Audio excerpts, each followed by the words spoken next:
I'm Andrew Hall, and this is Dead Hand Radio. My guest for this episode is science fiction author J.J. Shurte.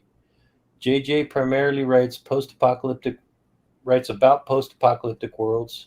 He's also the creator of the Post-Apocalyptic Writing Guide, a fairly comprehensive guide that explores dozens of world-ending scenarios and discusses archetypal characters and locations one would expect to find in a story about the end of the world.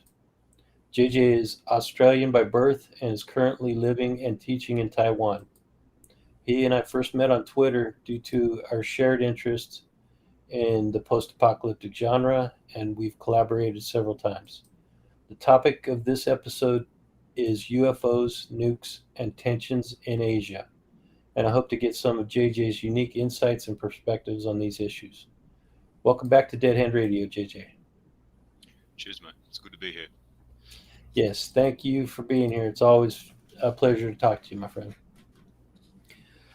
So before we get into talking about what's going on, um, just so people who don't know you can get a better idea of you, can you just give us a brief overview of how you got interested in the post-apocalyptic fiction and how you started writing about it? Okay, so yeah, my dad showed me Mad Max 2 when I was a kid, and it sort of traumatized me. And so, yeah, I just remember the fingers being chopped off by the boomerang. That was kind of cool. Yeah, and Great my movie. cousin showed me Resident Evil 2, and then like I went camping, and there was like a prison outbreak, and that sort of scarred me as well. And just somehow I just was drawn to the tone of the genre. It sort of meshed with something like stuff that was going on in my own life. So I just sort of spiraled down that rabbit hole, and that's how I became an author. Just kept writing about it. That's cool. How early in your life were you when you started writing about the post-apocalyptic genre? Hmm. I'm actually, hmm. I was talking to Evan about this actually on Twitter about this, and I actually realized I was late to writing because my dad would come back from overseas. He'd always tell me stories, and so I was always like a what do you call it? Like I didn't write stories down. I always told them verbally. Hmm. And so it wasn't until like my late teens that I really even started reading like books for my own enjoyment. And then I was like, hey, I really like this. It's sort of like the stuff dad tells me. And somehow like I just ended up at university, which is a whole other story that wasn't expected. And yeah, I just delved into writing and I was pretty good at the course. So I just pursued it. Yeah. And so, how many books have you written? Tell me about some of the books that you've written and what they mean to you. Uh one, two, three, four. Four. So the first book I wrote was that was an interesting one. I went through like a transgressive fiction phase where like in my younger days was all like, if you can shock people, you can say something. And that one sort of went under the radar a bit. I'll re-release that with the finished trilogy soon. Um, the next big one was my Days Too Dark. That was more like a passion project. Like an idiot, I did the big thing first. It's full of artwork. You know, I met a lot of really interesting people over Twitter who contributed to the project. But that was probably my main one. Then I did the writing guide. I was looking around and there wasn't actually like a unified guide for how to do like a really good. Oops, sorry. There wasn't a unified guide on how to sort of approach the genre. I found like one other thing on Amazon, and it was just really dodgy. So I just decided to do it myself. So that took up some time. And there was this first foray into this series I'm working on now. So yeah, life sort of took over when I came to Taiwan, so I haven't got much writing done. But yeah, we're making moves to rectify that. Cool. Do you have anything in the works right now, or are you just focused on the the actual work that you do for hire? I'm working on a post-apocalyptic horror series. You would know about that one. It's been in the works for too long.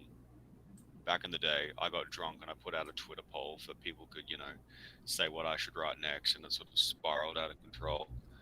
And so that was just like 10 short stories, all set in the same universe.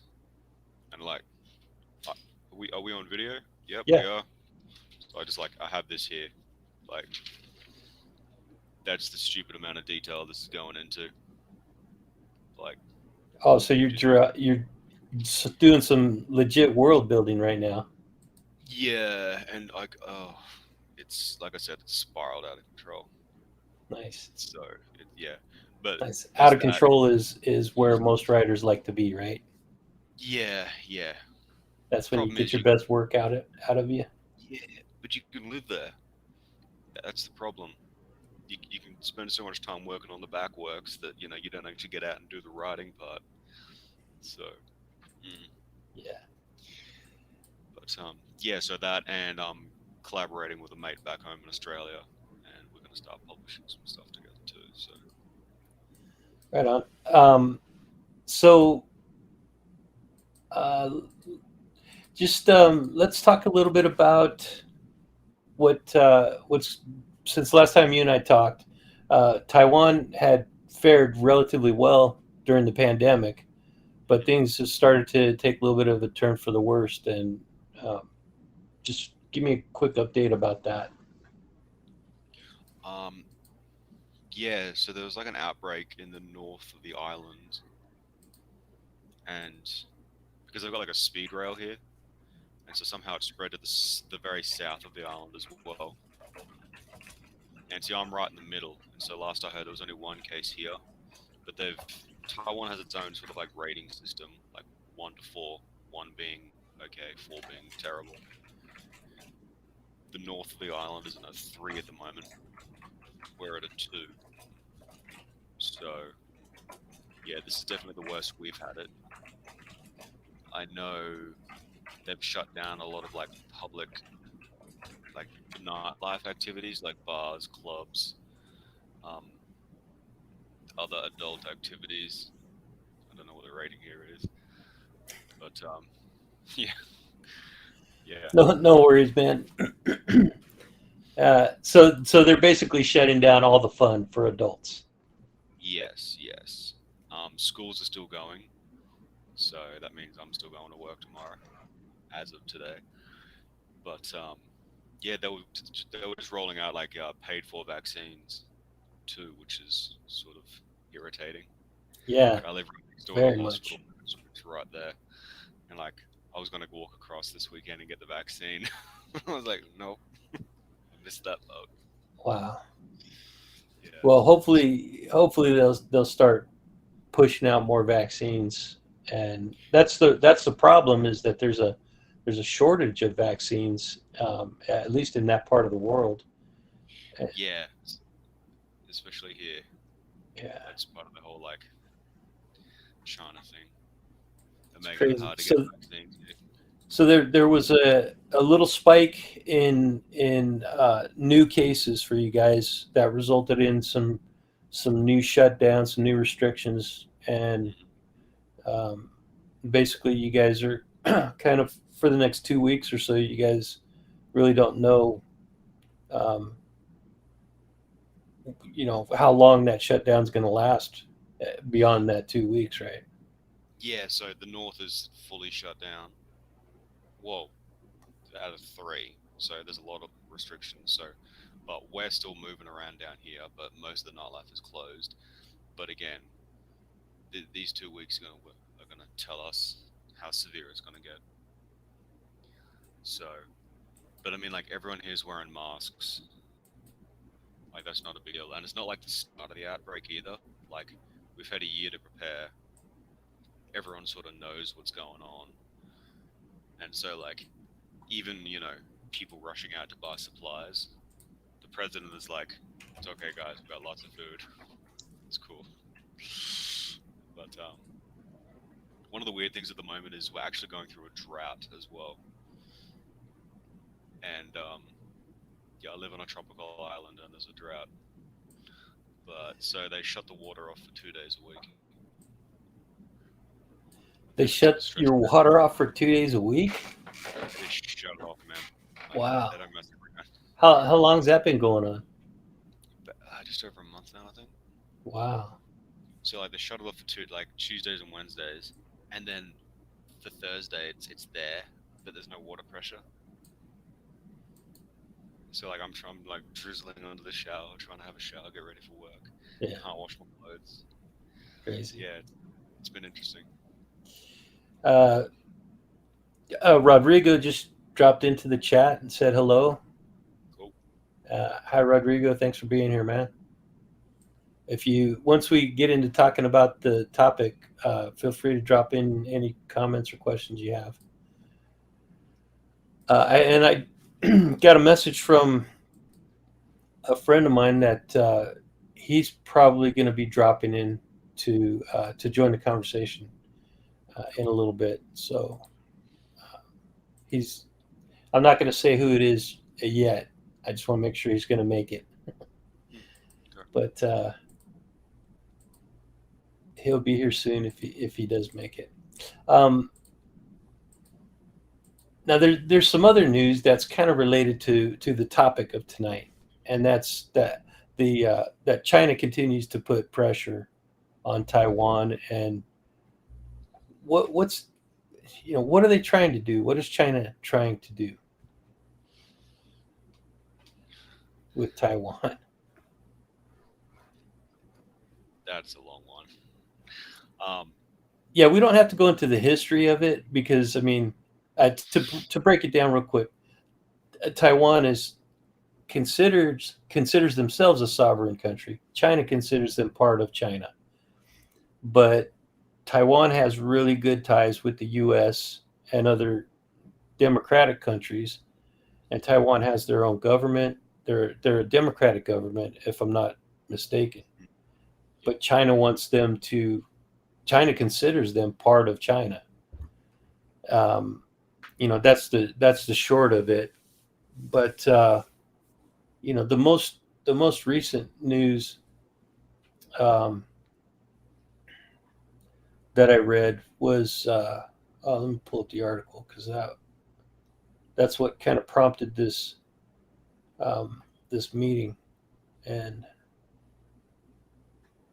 but while I'm looking for that link, go ahead and give your insight on that. okay, so that situation is really sort of complex, and it's pardon me. Um, yeah, depending on who you talk to here, it can be really calm or it can fire people up. But yeah, you're right. China considers Taiwan part of China, but also like there's a lot of Taiwanese who consider like China to be part of Taiwan, and like because Oh wow! it used to be like the Taiwanese government is the old Chinese government who sort of got forced back to the island by the communists, and so they're like, you guys left, and so like we're the true government down here, and I think there's some weird like political situation where like Taiwan actually has like a bunch of border disputes with like the surrounding countries of China, like Mongolia, Tibet, I think India and Pakistan as well, and they're still sort of ongoing because it has to exist in that gray zone where it's still on the mainland, but it's out here as well. There's a lot of very strange sort of situations here just because of this gray zone Taiwan finds itself in. But One yeah, of the good things that has happened recently in favor of Taiwan. Oh, man, I got these pop-ups coming up. Let me try to fix this because I can't concentrate with those pop-ups. But I guess I can't turn it off. Um, the new president of the U.S. has continued one of the policies of the former administration, and that is there's four countries. It's Taiwan, Australia. Um, man, Is this the Quad? yeah, the Quad. Who are the Yeah, four countries in the Quad? it's Australia, India, Japan, and the United States. That's right. Australia, India, Japan, and U.S. Right. So, and the good news is that the Biden administration is continuing that policy. Hmm. Um, and we got some more people in the chat.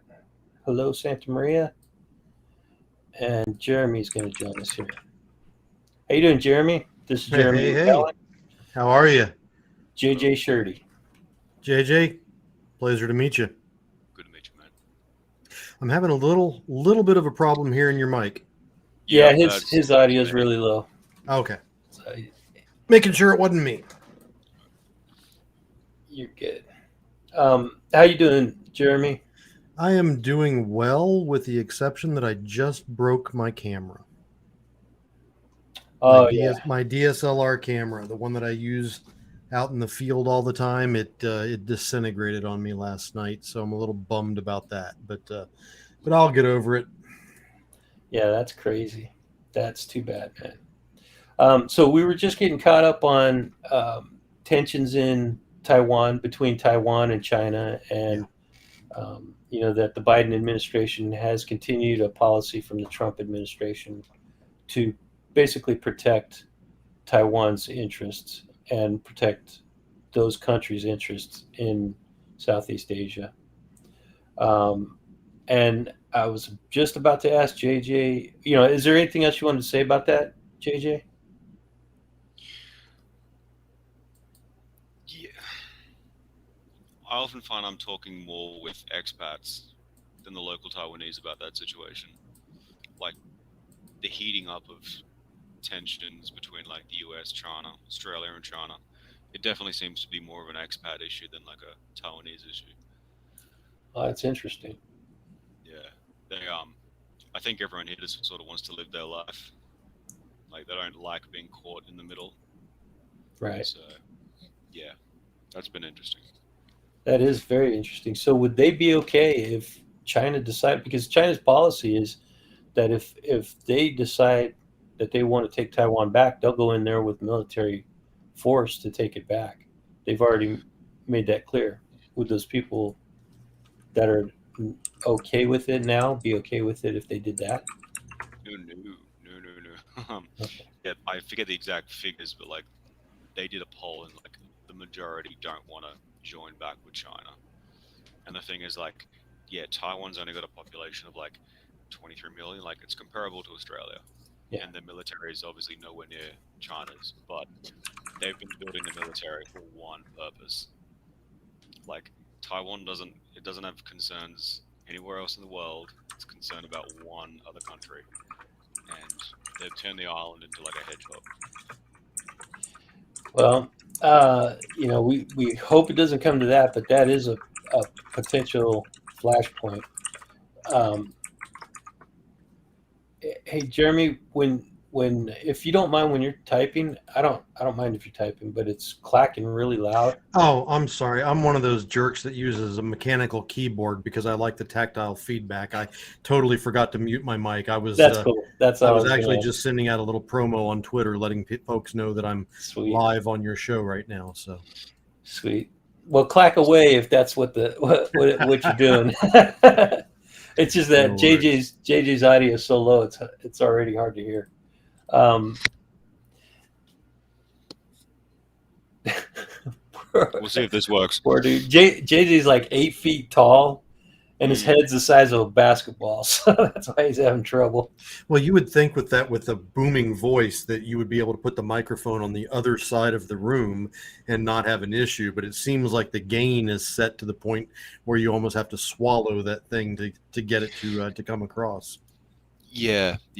Well, my main issue is that like everything here is very small. Like you think it's not going to be an issue, but it is. You Like there's mean normal one size store. for the rest of us? Yeah. Well, it's normal size. Yeah, okay. Yeah. There's one Well, store in this city that has clothes. Jeremy's a little dude. He's Oh. he's like 5'2" or something like that. I am 5'8". Thank you very much. Oh, okay. 5'8". Yes, I just have really tall ceilings in my house. Yeah. Well, just don't go jumping off the roof, man. No doubt, no doubt. Yeah. So, okay, we'll move on for that because we'll talk about that again later on with some of the stuff that I've got. But one of the things that we're here to talk about also, JJ, is UFOs in Asia. And have you heard of any reports in Taiwan in particular, but in the whole area of Southeast Asia at all? The only real thing I've heard of is like a real old school one. Is like back in the Korean War. Like apparently like a bunch of soldiers like saw a UFO like coming over like a live battle. And like a few of them shot at it to like almost no effect. And then eventually they like ran out of ammo and retreated. And it shot some ray at them and they ended up all feeling like really sick the next day. Like that's the only thing I've heard. But I think that was on a documentary. I think I heard about that one on a documentary from the. Actually, no, it wasn't the Korean War. It was the Vietnam War, the one I was thinking of. So that's a new one. Yeah, I haven't heard about that one in the Korean War. So you're saying it actually shot at some of the ground troops or the aircraft? From what I understand, yeah, it didn't like physically hurt them at the time, but they all sort of got really ill afterwards. Wow. So, yeah, like my main concern here is that like I'll hear something, but I'm such like a noob. Like you guys have probably like heard of this all before and will like be able to discount it entirely. One thing that I've learned in this whole discussion on the phenomena is you cannot discount 100% of anything. There are some wild and crazy stories that your initial gut reaction kind of recoils from and says there is zero possibility that could ever happen. But you've got to remember that we're dealing with something that we don't understand. So we tend to make a fallacy and a giant error of attributing human possibilities or impossibilities to something that may well be not human at all. So it's very difficult to discount or be inclusive, on the other hand, of anything in this topic. It's a weird place to work, man. And the only other thing I sort of came across recently was that like apparently the US had like a program back during the Cold War where like they wanted to focus on what the USSR was up to. And so they were trying to build like a mock UFO so they could fly it over the country and sort of like observe and sort of just pass it off as a UFO. But apparently they couldn't get the thing to fly right, and so they scrapped it. And this was where? Apparently that was like an American program they had going on. Oh, well, we did have the Canadian Avrocar, which was a joint U.S. and Canadian program that basically used ducted fan technology, which was really piss poor back at the time. And we managed to get it, I don't know, I think it was somewhere between 12 to 24 feet off the ground, and it would hover, but it would be wobbly as hell. But it was absolutely shaped like a saucer and had a little bubble dome where the pilot would sit. But to my knowledge, it never really went anywhere. Okay. So do you know if that was like, which came first, like the idea that that's what flying saucers look like, or? Oh no, this would have been something that we had worked on in the late 50s and early 60s. The flying saucers. I mean, we have a religious artwork from Da Vinci's time that depict saucer-shaped objects and things like that flying in the air. We've got the Hindu texts that give a really good textual description of these craft that are in the air. So our technology that we developed poorly and executed poorly was most likely built on what we had seen or historically had witnessed as humanity throughout the ages. Okay.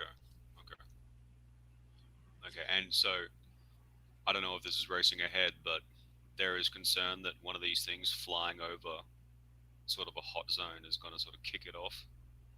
Well, yeah. I mean, there's two sides to this. One is if a UAP flies over contested territory. Let's just use like something like India and Pakistan, for example, and they're constantly on the brink of a nuclear exchange. If a UAP belonging to neither India nor Pakistan or humanity in general happens to fly across the border, Pakistan would look at India as incursions in their airspace. India would look at Pakistan as incursions in theirs. Their technology and their sensor tech is not nearly as good as ours, so they're not going to get good measurements, good readings. They're all going to blame the other side, and it could literally spark a nuclear conflict in that portion of Asia. So that the ability for an unknown, a complete and total unknown object to trigger something based on misidentification or complete failure to identify is very, very real. And I know that both Hal Puthoff and I believe Lou had written letters to the Supreme Court of India. Was it the Supreme Court of India? Yeah, yeah. I'd vaguely known that they had written something, but I didn't know who they had written it to. Yeah, it was to the Supreme Court. Yeah, there was there's a UFO researcher in India, and I can't remember his name and I can't pronounce it, but he petitioned the Supreme Court from India, and basically his case was ignored. So Puthoff and Elizondo, plus I think there was Robert Salas, several other big name military personnel in the UFO community also wrote in to the Indian government, encouraging them to adopt a policy similar to what the Soviets and the U.S. had during the Cold War, to which if there's any incursions, if there's any unidentified objects, UAP, that are acting strange, and if there's an incident that's unexplained, to report that to the adversary. You would think that's counterproductive, but that actually averted nuclear war several times. So that's what they're trying to get India and Pakistan to do, is to adopt that kind of a reporting policy, so that when the UFOs do come around, and there's another part of what you started to talk about as well with the drones. Had you mentioned the drones? I thought you had mentioned the drones, but the drones between India and Pakistan is a real problem, because they can emulate and become misidentified.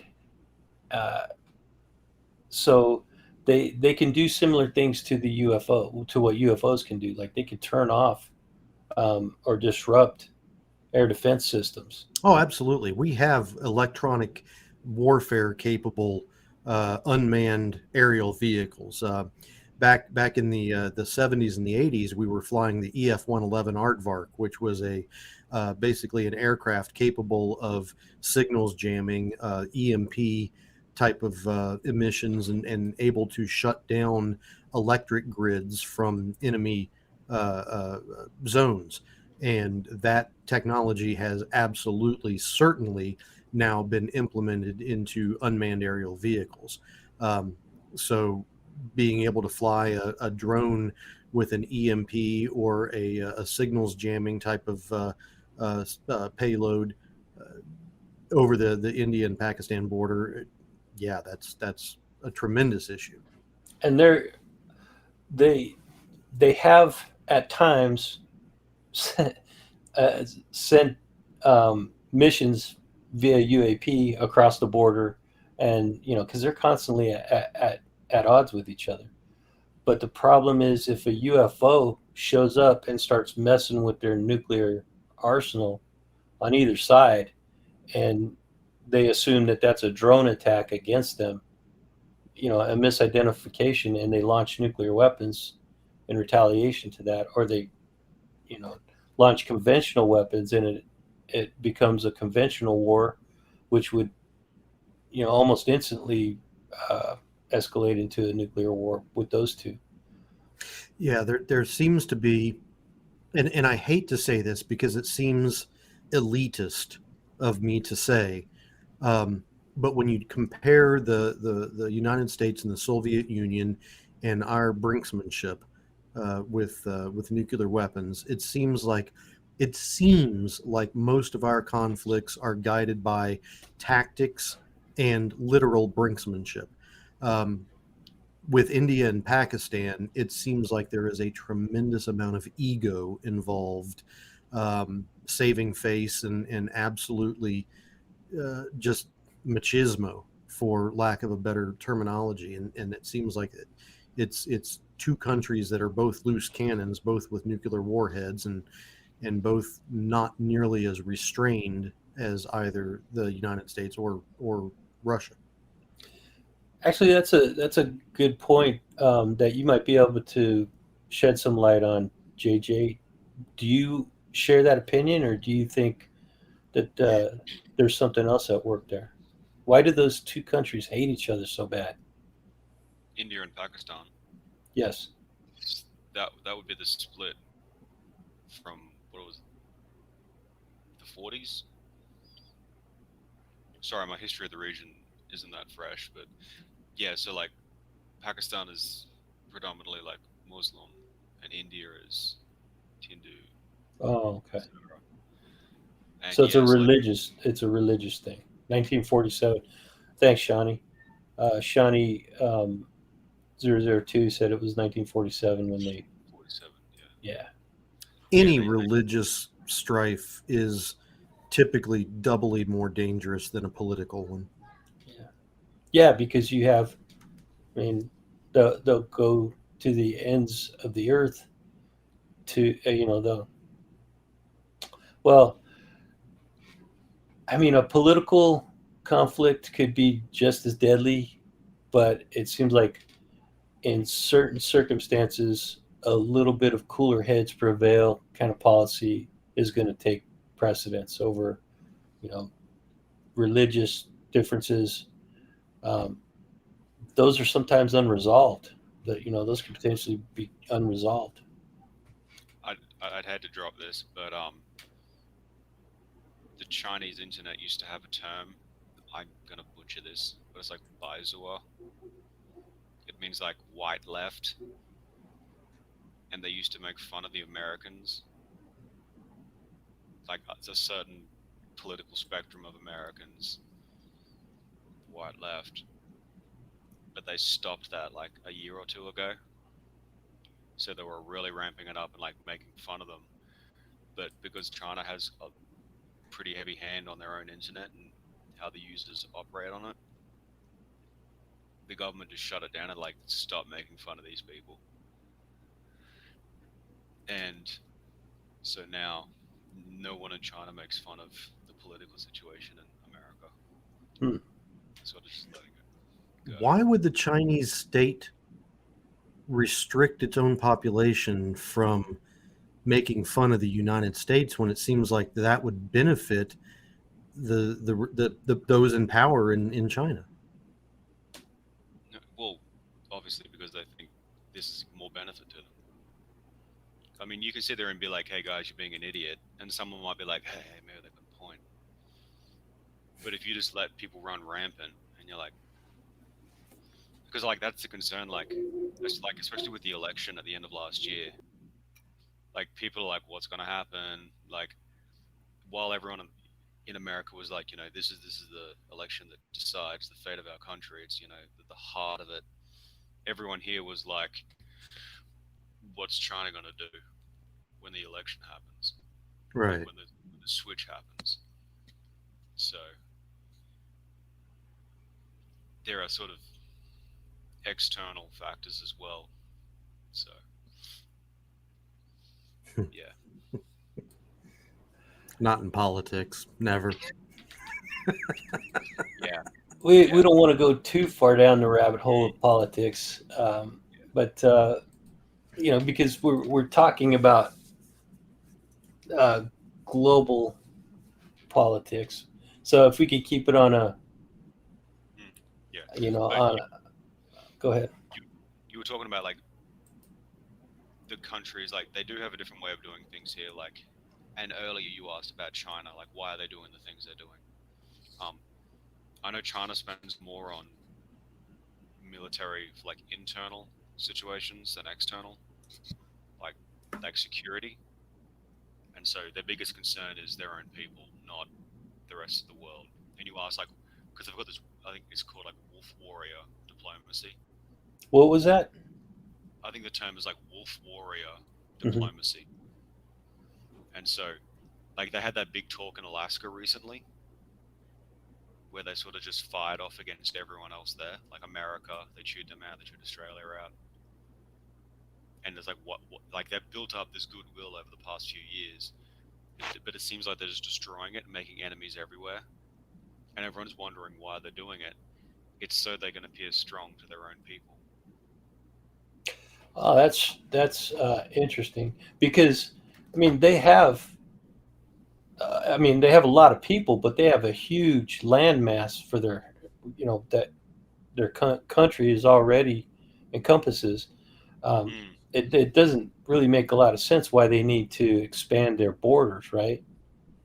So the reason they're doing it is, in your opinion, the reason they're trying to expand their borders is to look stronger in the eyes of their people.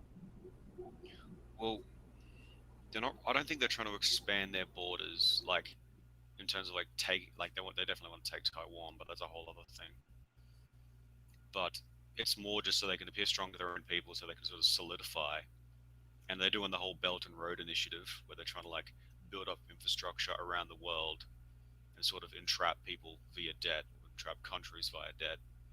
I know they've got like a few ports in Australia that's causing issues there, but like they know one of their biggest strengths is their market strength, and just their population and what would you call it, manufacturing base. Oh, yeah. I mean, the United States was on our knees because not only were we completely out of masks, all of our masks came from China, Yep. and even the medicine that we were looking at using early on in the pandemic was manufactured in China. Yeah. We had nothing. Yeah. But that's by design. Yeah. So, but they've made their own vaccine, but a lot of like high end government officials and diplomats just aren't taking it. In China. It's yeah, yeah. So they've got their own, but their own people are like, no. Well, like the poorer people are obviously like really excited to take it, but people in the know just don't want anything to do with it. So, and Taiwan is not having any sort of Chinese made vaccine. They I, just again if won't I give was anything to it. Taiwan, I wouldn't either. Hmm. Yeah. Well, another thing that China is doing that could actually potentially increase the tensions, or that is increasing the tensions, is that they're pushing they're pushing more military assets onto the border of India. So they have a military base in Tibet now, which they never had, um, until recently, and they're putting troops on the border between, um, in Tibet, and it's making a lot of people in India very nervous. And I think they're also trying to increase relationships, friendly relationships with Pakistan. I don't know how that's working out, but Well, that would be interesting. Like, I know, yeah, India and Pakistan don't get along, but with what's going on with Xinjiang in like the western provinces of China, with what they're doing with the Muslims there, any sort of relationship they're trying to build with Pakistan, that will be a factor. mhm. Yeah, so that's going to be interesting. Like, they're not making a lot of friends. Like, they're making a lot of like, what would you call it, like trade, like allies. But yeah, not a lot of like real friends. Go ahead, Jeremy. What does UAP stand for? Well, Santa Maria, that is respectfully a very newbie question. UAP stands for Unidentified Aerial Phenomena. It is basically the new terminology for the old term of UFO, but it encompasses slightly more than just nuts and bolts type of potential objects. JJ, I had a question for you specifically because of your post-apocalyptic style in writing and the fact that you're from Australia. What are you familiar with the Harold Holt naval station and the lore and the legends and everything that come out of that place? I'm familiar with Harold Holt, but I'm assuming that's near the UFO sighting place. Yeah, well, God, I can't pronounce it. Exmouth. It's in Western Australia. Yeah, Um, so it's a naval base, but they have a giant antenna array. And in the UFO world, or the UAP world, or the whatever world that you want to consider this to be, there is a theory, I guess, about sacred geometry and communication with potential off-world intelligences and things like that. And it's just sheer irony that the antenna array at the Harold Holt Naval Base is shaped exactly like a very specific type of sacred geometry called Metatron's cube, which is a two-dimensional representation of the five Platonic solids. And it is also supposed to be a location where portals are seen to open and close, and things come in and out of these portals.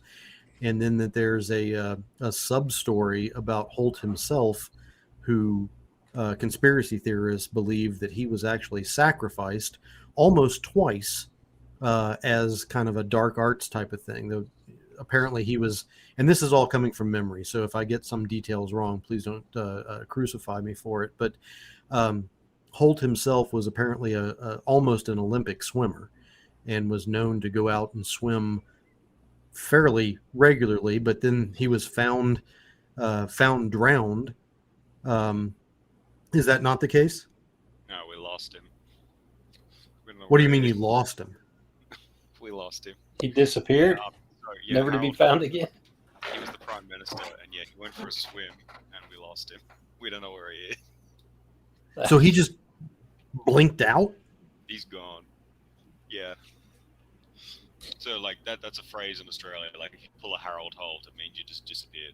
So he's like, Harold Holt is like our DB Cooper. He's just, nobody knows where he went. Yeah, pretty much. Do you know So who DB that's Cooper is? interesting. DB Cooper was the guy that stole a lot of money and then allegedly jumped, the only person to jump out of a passenger airliner and survive. But the second sacrifice that I was talking about is they named a radar ship after Harold Holt, and then during the decommissioning of it, they took it out to sea. Obviously, it's a ship, and they shot the shit out of it and sunk it. So the conspiracy theorists actually are believing that Holt was sacrificed for some dark arts type of thing with the alleged drowning, and then the ship that was named after him was also completely and totally destroyed. Okay, well, I hadn't heard that, but that seems a bit on the nose. But okay. Oh, God. But it's interesting because I'm on my other monitor over here, and as a matter of fact, I'll put this in the chat, but you can. Hey, You Jeremy, can, while you're doing that, GFGFGFGFGFG said geometry Mason stuff? Question mark. well, not all geometry is Masonic. This specific geometry, if you look at the link that I posted there in the chat, and you look at the satellite image on the Wikipedia site, it shows the layout of the antenna array and the ancillary access roads that lead in and out of each one of the towers. And those access roads do not need to be created that way for access. It's just odd how it absolutely is a 100% representation of Metatron's cube with the 5 platonic solids. And if you go back into biblical history or biblical writings and go back to Ezekiel and his wheel and how he was carried up in the air and apparently met Metatron and things like that, it's just a very, very interesting coincidence how this place in Australia is associated with portals, very much like our Skinwalker Ranch. And the biggest feature there is a biblical, mystical type of geometry in association with something that's very similar to our own harp, which is also laden with conspiracy theories. Interesting. Well, JJ and I have another mutual friend who lives in Australia now, and he's talked about some weird stuff. St. Campitelli, I'm talking about JJ. Yeah, he's also a post-apocalyptic science fiction writer, and it seems like a lot of science fiction writers from Australia write post-apocalyptic. I wonder why. Well, Mad Max came from Australia. Oh, you think? You're right. Yeah, JJ was telling us at the beginning of this show that Mad Max was one of the biggest influences on his writing career. But yeah, I mean, it's almost like if you leave the city in Australia, if you leave the city, you're in a post-apocalyptic world, right? Yeah, I think I may have told you last time, but like I was driving through the desert and I hate the desert. And just out in the middle of nowhere, there's a Stargate. Yeah, you Oh, did yeah, tell me what? about that. A Someone's Stargate built a giant Stargate, from the movie, like a prop. and it's just sitting out there on the side of the road. Holy insane. shit. And I was like, what the fuck is this? Like, it's in the middle of nowhere. So, You know, the desert is so weird, man. As you can see, I was in Desert Storm, and I spent 2.5 years in the Middle East. And I remember very strangely, and this is almost like a mental scene from a post-apocalyptic wasteland, is I was driving a Hummer out through the middle of the where was I? Saudi Arabian deserts. And I was I want to say maybe 80, 90 miles away from the closest little Bedouin encampment. There was no humanity around me whatsoever. It was just rolling sand dunes. I was not on a road. I had a plugger, a GPS. We call it a plugger. I had a plugger and a set of coordinates that I was following to get to a specific place. And I saw a little shimmer of light way out in the middle of the desert, ground-based. And I was like, looking at my watch, I was like, yeah, I got time.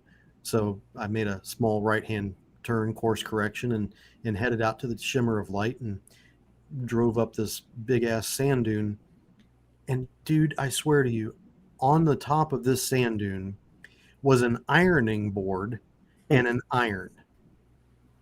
Just like somebody had just finished ironing their suit and left the iron sitting there on the shine that I had seen was the flat surface of the iron reflecting the sun back at me. It had been there for a while because the wind had gotten rid of any tracks or footprints or anything, but it was just so surreal to see this ironing board and an iron on the very top of the sand dune, 100 miles away from any other type of civilization. The desert is weird. Yeah, yeah. Kind of reminds you of the um, that pillar that they put up in the Utah desert recently. What did they call that? The Oh, the obelisk? monolith? Monolith. That's right. Yeah, Yeah. kind of Wasn't reminds there you a of few something. of those? There I'm did. sorry? Yeah, they started popping up around the world in different places after that one. Yeah, showed there up. was an performance art group or something like that actually claimed credit for it all. Well, it worked. It was good. Yeah, Yeah. it was good. It was good. And just so you know, Mad Max is influencing my build on the Osiris a lot. That's cool. You should I throw a just picture. Throw a picture out there, man. Well, I haven't put the spiked bumpers on it quite yet, but it's coming along quite nicely. JJ, if you're not familiar with the Osiris, I took a 1999 Land Rover Discovery, Mhm. and I'm incorporating and integrating a whole bunch of sensors and measurement devices to actually try to camera systems and AI and all sorts of measurement devices to try to capture actual evidence of UAP at locations and hotspots wherever I can drive this thing to. So it's kind of taking on a shape and a look of its own with accoutrements and attachments and things all slapped on it in a very, it's duct tape and bubble gum and super glue type of way. So Max would have been proud. Nice. I think I got it up here, man. I'll throw it out there for anyone to see it. Oh, that's the top view. I've got the there's the yeah. There you go. There you go. Bring up one of those pics. Yeah. How's that? Is that showing up? Yeah. Let's see. There's a little better. Yeah, that's what he calls the Osiris, his UFO tracking SUV. He actually has tech on this thing that can track objects in the sky. Yeah, And in that picture right there, if you look up at the top back, there's a 360-degree camera, and then obviously there's a weather station up there. I've got that camera feeds into an AI, weather which station tries to compare flight paths of known objects and things like that to eliminate false positives. Let's see. Okay, so first Here's of all, you're gonna have to talk to Andrew about this. Like, I do tend to see stuff that's like not seen by others. Okay. It's the fist. I'm getting like Ghostbusters vibes. Yeah, yeah. It's not quite the Ecto one. It's almost like Storm Chasers with a little bit of Ghostbusters on top of it. But it's a constant work in progress. So the longer I have it, the more stuff gets added to it. What happens when you start seeing stuff with that you're not meant to? Like for me personally, or when Yeah, the like, Men in Black come after me. Yeah, that one. Oh, well, luckily for me, I live in the United States, and that thing has enough arms and ammunition in it to supply a small banana republic. Oh, awesome. So GF asks if that's like a mobile. Is that like a mobile sky hub? It is a mobile sky hub with multiple other sensors incorporated into it. There's going to be a UFO DAP system in there with cameras that can be dual purpose for triangulation or bifurcation, I guess it would be, or no, bilocation for altitude. Right now, I'm pulling in. I've got Geiger counters and tri-field meters, and obviously the weather station on there. There's not. I'm pulling in ADS-B information, so I'm able to track aircraft that are above me to eliminate false positives from known aircraft that are have a broadcasting transponder signal. Not a lot that I'm picking up yet because I just haven't had the time to go out and actually put it to use. But it's slowly coming together. Matter of fact, tomorrow I'm out at a friend's house and we're custom welding a set of rock sliders to ditch those awful factory running boards underneath of it and weld up our own tubular steel rock sliders underneath of it. So Santa Maria has a question for JJ. Is there a lot of belief in the extraterrestrial in Asia? And uh, she also asked earlier if you have had any sightings of UFOs yourself.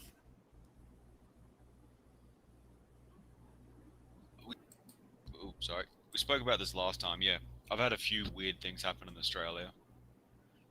I think that would fall under the UAP, not the UFO. It's a bit broader for me than just like a potential craft. But in Asia, I haven't heard anything like, again, like that thing that happened in Korea. I've read about something happening in the Philippines, but no, I don't hear a lot of that stuff here. But I did have one story about you were talking about drones earlier. Apparently, a big issue in like Japan is like criminals use drones to like ferry drugs around, Yeah. and so the police use drones with nets to catch the criminal drones. Wow. And so the criminals got their own drones with nets, and they were catching the police ones. And it just turned into like this silly war. that That's everyone's having insane. fun. So that's happening in Japan? That's in Japan, yeah. Yeah. I'm sure there's some of that going on at the southern border in the US too. Yeah. So one thing I wanted to say about like specifically Australia is like we've got the I think it's the Pine Gap, the satellite. It's a US facility in the middle of the desert, and yeah, that's. I think there's a whole. It's there because just however the world works, that gives the US like a better coverage of the planet in this region. But there's stories about there's being like tunnels under the ground that connect this to all other parts of the world, sort of thing as well.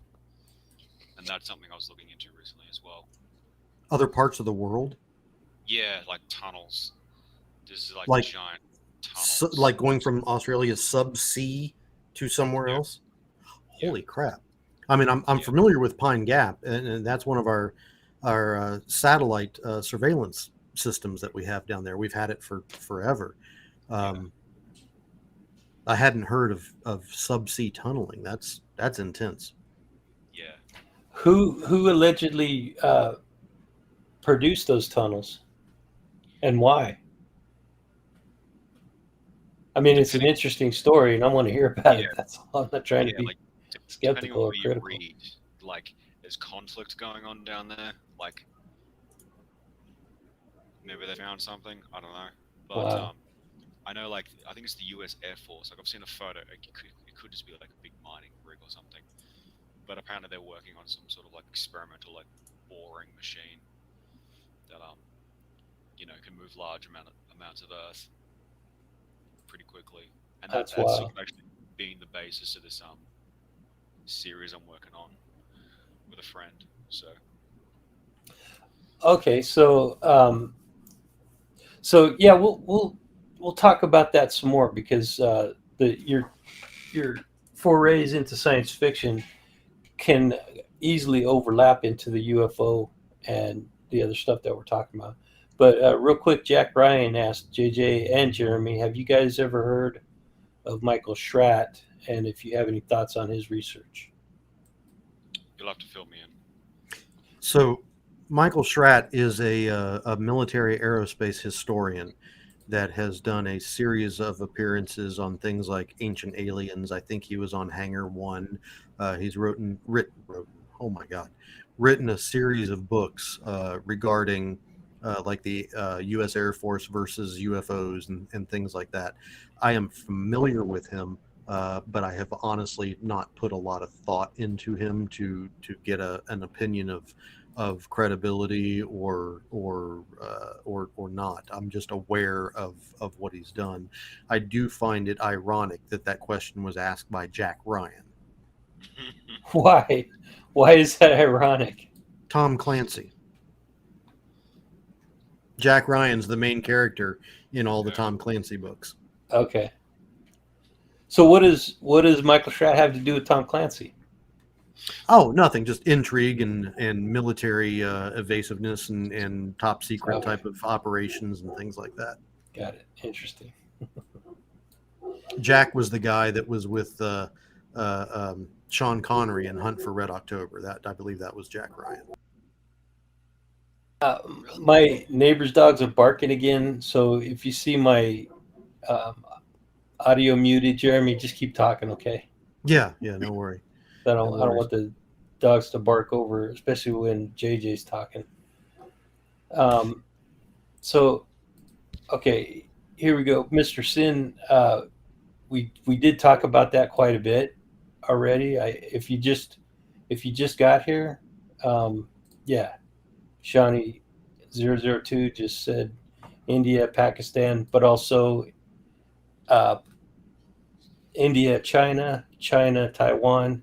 There's a lot of tension going on in Asia, and the connection with UFOs is that UFOs could potentially be misidentified as an enemy drone and kick off some kind of hostilities that could potentially escalate into nuclear war. What? Okay, so I got to talk about that. So, are we talking like either it's going to be like Earth-based or not Earth-based? You've got to know that flying over like a hot zone is a risk. Like, so like, what would they gain from flying over such a zone?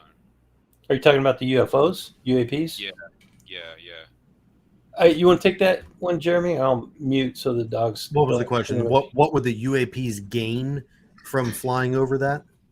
Yeah, so like the most I can think of is like in terms of like if I see two dogs fighting, I'm not going to run up between them. Sure. Well, we don't know what's inside these UAP.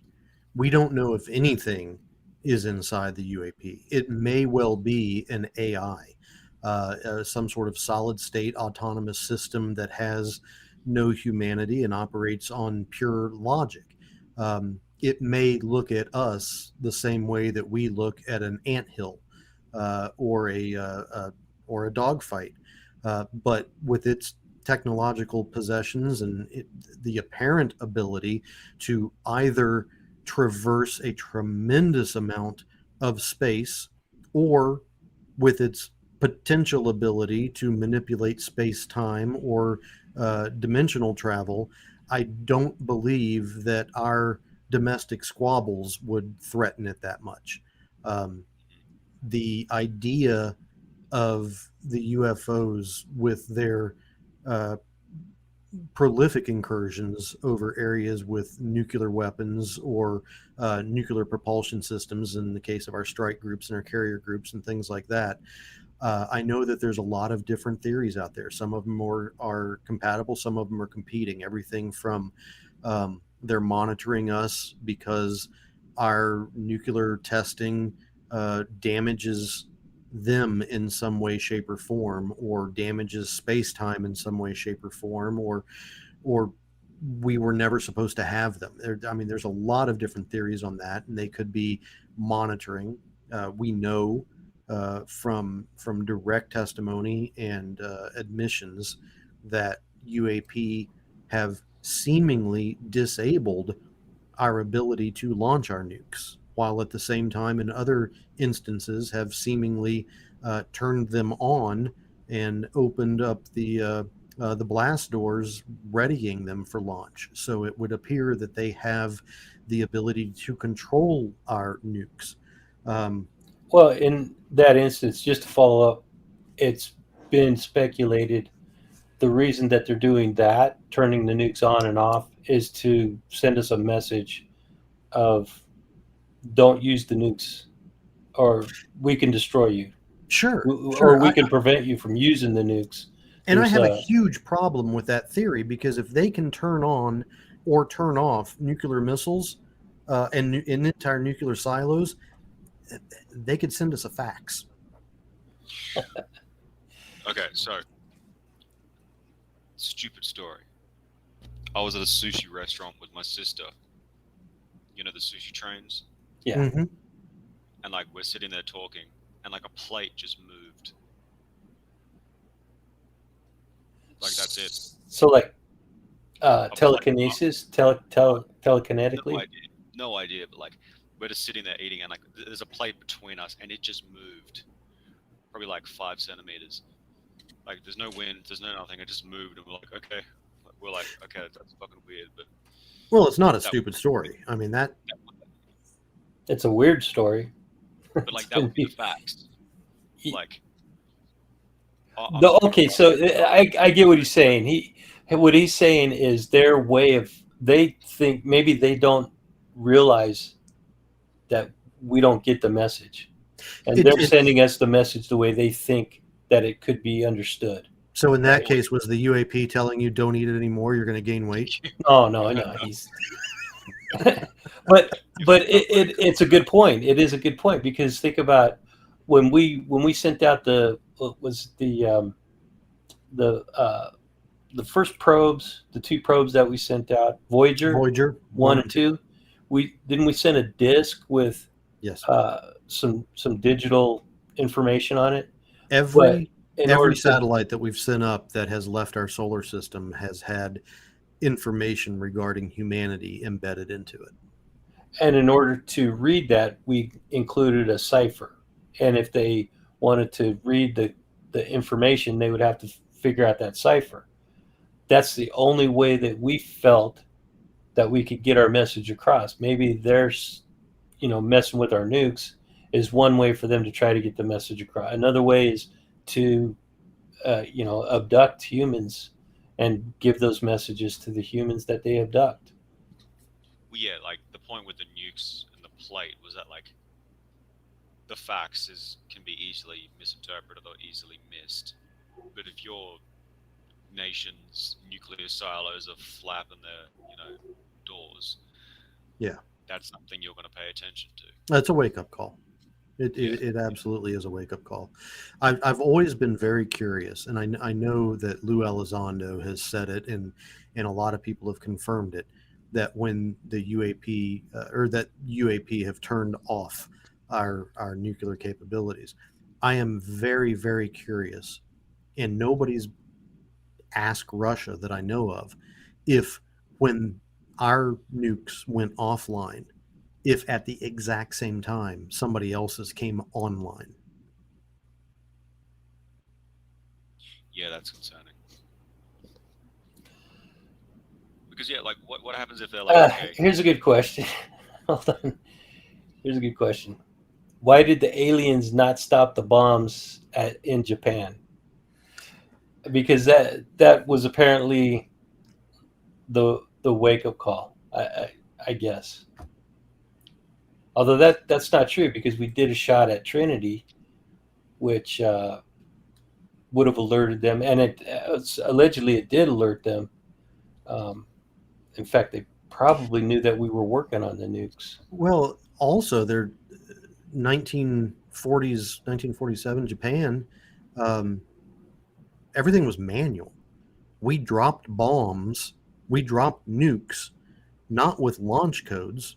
We used hydraulic levers to open up bomb bay doors and drop bombs that had pressure sensors on them to detonate at specific altitudes.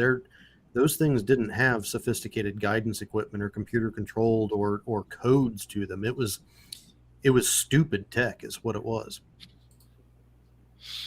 I think Shawnee 002 agrees.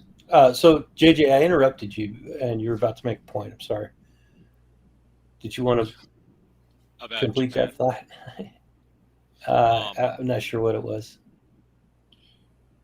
Yeah, I've got a lot of friends in Japan, and their version of World War II is interesting. But there's the idea that like dropping the nukes actually saved a lot of Japanese lives, as bad as that sounds.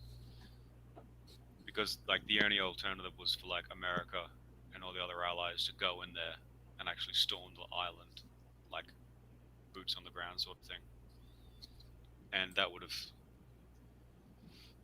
not have ended well, just because like they were prepared to like they were giving out weapons to farmers and stuff. I mean, like we got to defend the homeland, and like the nukes were like the shock and awe. I mean, that sort of breaks apart when two were used, but you know, that's beside the point. But News traveled slower back then. yeah, yeah. So GF has a question about Asian UFO encounters. Have they ever leaked like the Soviet stuff? And it's a good question. Um, and the answer to that is China has never leaked anything that I know of. India doesn't consider the problem a serious threat, so they're not even studying it. There's nothing to leak from them. Pakistan, I really don't know anything about them. And I don't even think Taiwan has a UFO problem, do they, JJ? No, like I said, I haven't heard anything here. Okay. So there's several other countries in Asia that may have, but I don't know about them. Have you heard of any of it from Asia? Any leaked UFO documents or? No, I haven't. Yeah, There no, was a to be honest. question here about if you guys want to take it. I just have to go back through the chat window a little bit. It was an interesting one. It was about. Oh, here's a question from Jeremy. Any Bigelow types out there? Oh, that was in response to the X Quest there, saying that the next stop for the Osiris was to become transmedium. So I told him if anybody out there was willing to become a benefactor for me turning that thing into a submarine, I'll float it out to sea, and we'll definitely make it. Okay, nice. Make it so. So, do you guys want to talk about the Japanese pilot who had the encounter over Alaska? Um, that was a really well-known case, and that pilot actually lost his job because, well, he was given a desk job and basically asked to fly a desk the rest of his career because of that. Um, he was a military pilot, and then he went to work for the Alaskan Airlines. I think it was Alaskan Airlines. Might have been a Japanese airliner over Alaskan skies or something like that. But he saw a craft that was as big as an aircraft carrier out there in the skies. He reported it, and he basically lost his job over it. It's like That's the really all I know battleship about it. Yamamoto just hanging out in the clouds. He didn't say it looked like a aircraft carrier. He said it was the size of an aircraft carrier, but it basically looked like a giant disc. I've not heard of that one, honestly. Yeah, it's a good case, and it's really well documented. It's actually one of the better documented cases out there because of this pilot's testimony. At a Something certain to look point, into. wouldn't you just not say anything? Like, surely you can see something so surreal, you're just like, no one's gonna believe me. Definitely. So yeah, and Andrew, if you don't mind, I know this is your podcast, and JJ, you're the guest here, but if you don't mind, I will tell you guys a story that I've not spoken about before because it's just very weird, and the only reason I'm bringing it up is because you mentioned you saw a plate move.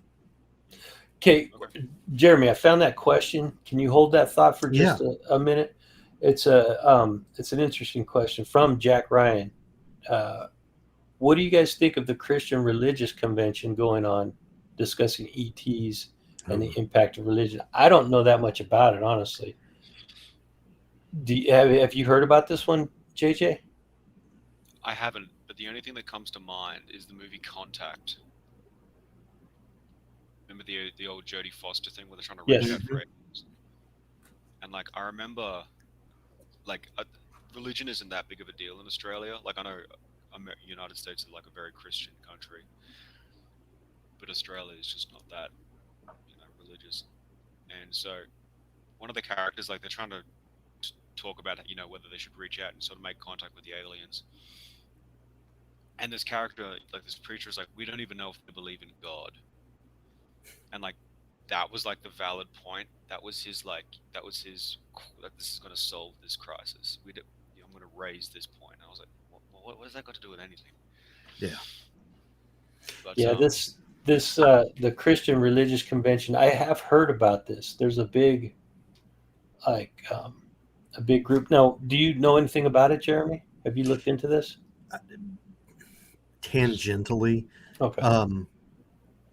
What I do know is that the church, and I'm not specifying any specific religion, I'm saying all religions lumped in together with the exception of maybe Zen Buddhism. When I say the church takes a fairly dim view of people having a shortcut to speak with or commune with a higher authority. So I believe that, and this is my pragmatistic viewpoints on life. I believe that the religious communities that are coming together are doing so as a point of self-survival, because if all of a sudden UAP are here and they begin to supplant the idea of God, because it will, with some people, it will not in others. But the church would have a power struggle on their hands unless they figure out a way to maintain that you're not talking to God unless you're talking to a priest or a minister or a rabbi or whomever. They need to maintain that power control somehow. And I know that that's probably a very horrible thought process for a lot of fundamentalist believers, but that's where I'm looking at it from. I think a lot of people in the chat room agree with you, Jeremy. They seem to be saying the same thing you were saying right there, is that regardless of what you think about the Catholic Church or the Christian belief or any other religion, they have people that are fervent believers in those faiths, and they're going to be faced with with the day will come when UFOs are real to everybody in the world. Like we've talked about a little bit tonight, not everybody in the world believes UFOs are real. Oh, But I'd say a very small amount. Eventually that's going to change, and UFOs will be real. It'll be part of our reality, and then we may even find out who's driving them, right? And that's going to potentially shake a lot of people's foundations. Well, I think, to be honest with you, it's going to, if we find out that there is another species that has zero to do with humanity, I think that would shake the religious foundations less than if we found out that it is humanity that is responsible for the UAP. Because if this is an extension of us, if this is, energy can neither be created nor destroyed type of thing, and our bodies die and our electrochemical processes continue through consciousness, and we go to a different realm or dimension, and we have the ability to create machinery to come back. If that occurs, and if that becomes the actual provable factual truth, then that denies almost every single religion their version of truth. It's easier to accept ET for the church than it would be for ultra humans. There's a TV show about that. A guy, he somehow he manages to prove the afterlife exists, and he thinks it's going to be like this great breakthrough for humanity, but it just destroys us. Like people just start killing themselves. Like, yes, something better. Oh God. There was a TV series or a movie on recently. I think it was on Netflix that was talking about that, where a scientist discovered that there was a life after death, but then it turned out that, oh, I don't want to give you spoilers.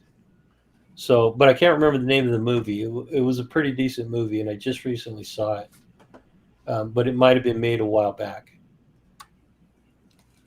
Um,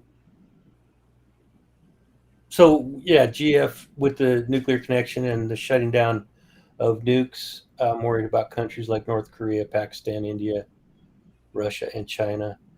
Um, well, this is kind of what we were talking about because if now, for an example, if the UFOs come in and shut down our nukes, then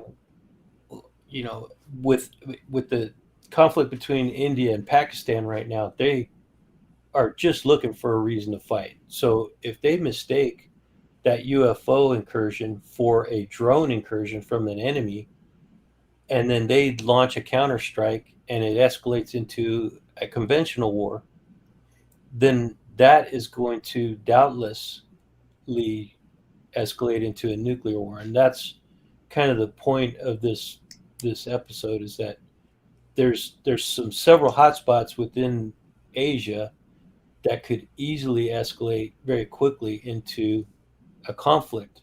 And if that happens, then there are several scenarios where it could go nuclear very quickly. Yeah, and then JJ's books become Real, nonfiction. yeah, nonfiction, right?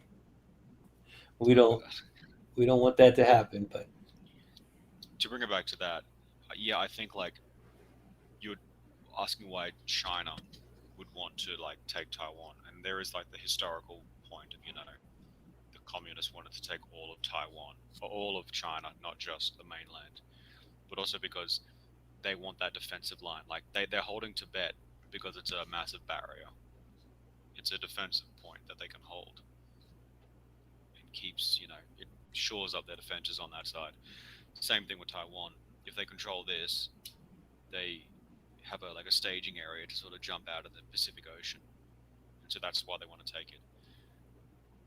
The rest of the world wants to keep Taiwan independent because it's a democratic nation. And I think specifically for like United States, like if they don't defend Taiwan, what's the rest of the world going to think of the United States? Because they've been like, hey, we will defend you, we're with you. And if they don't, it's going to be like a massive blow. So Isn't the holding of Tibet though really kind of an antiquated thought process? Because we don't, with the exception of Afghanistan, and I think we can all agree that that is just politics in combat boots, but we don't really fight ground wars anymore. And Tibet doesn't stop cruise missiles. It doesn't stop directed energy weapons. It doesn't stop, space-based weaponry. It's no longer a barrier, with the exception of an invading ground force that's coming in from a really cold place. well, to that point, Jeremy, I mean, in a conflict, there's only so much you can do from an air attack. You're eventually going to have to send in troops. So, and you need a yeah, staging point to do that. So, if you have that barrier, um, then it's going to be more difficult. They're going to have to launch their ground attack from a further distance away. like And China's it's going got to like mix over up. a billion people. Yes, Sorry, yeah. So China's got a billion people, but like so does India. right. So if there's is a threat, it's gonna be India. I get your point, Jeremy. If it goes nuclear, I mean, the no barrier is going to help, but they I I think they're absolutely wrong for what they're doing, because once they have that barrier, they control Tibet. If they take Taiwan and then they control Taiwan, same thing with Hong Kong. They just recently took Hong Kong. I just saw Jack Ryan's comment. Sorry. The the okay, so now they have those barriers, and then they want to expand those barriers out, and they continuously keep, land grabbing further and further out just to expand their barriers. That's the same strategy that Hitler used in World War II, and you know the Allies let him get away with it for so long until he just went, all out war on them. Yeah. So we can't let it escalate to that, man. We can't let them continue taking over sovereign countries and using excuses and political tactics to get those countries. But Well, see, like I know is it a president or a prime minister of the Philippines? Sorry, I forgot what sort of government they got. He's been on the news lately. He's Philippines have a president, yeah, president, yeah. Duarte or something like that. Yeah. He's been sort of standing his ground against China because they're sort of encroaching on his his fishing area or something. And He's an interesting cat. yeah, that's one word for it. I think that's a great way to categorize him. Yeah, he's an interesting cat because he doesn't really want the U.S. in there, but he doesn't want China in there either. I know he was talking about he's going to keep his ships out in the Southeast Sea or whatever that sea is. South China Sea. Yeah. South China Sea, yeah.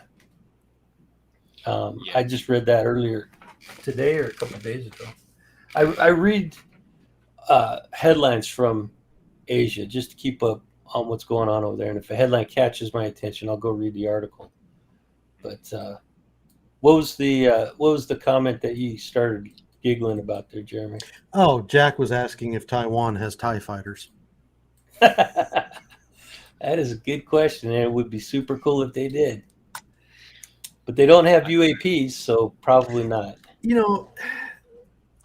We've got the Asian continent has created some things that absolutely blow me away. I mean, Japan specifically, they now have a fully operational 40-foot tall Gundam with operational weapons on this thing. I mean, we have operational entered that. Weapons. I didn't know yes, about that. It now has Gatling guns on it. I've seen, if it's the same one, I've seen a giant Gundam in Japan. Yeah, Tokyo. Wow, It's huge. insane. Does it actually move? Can you drive it? Oh, that's crazy. Well, this one just moves around. Yeah. Okay. And to think that there's a company that somehow makes money by creating these 40-foot tall giant armored Gundams. It's incredible. Anyway, I'm just thinking that UAP is probably looking at Japan as hard, if not harder, than they're looking at us. I mean, we build Teslas. But we also have Starship, man, and that is probably the most advanced space or rocket that's ever been created. Yeah, but it doesn't have Gatling guns.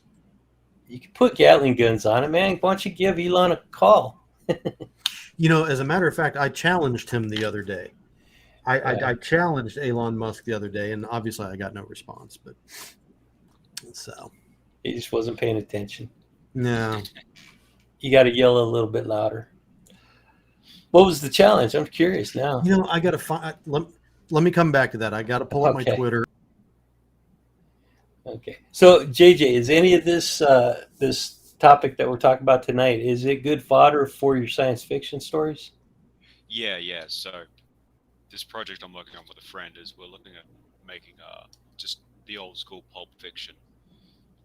The idea of like just stories you can consume pretty quickly, sort of move on to the next thing. So, and yeah, we're diving into some conspiracy theories, some old like stories, and just sort of roping it all together and seeing what we can build with it.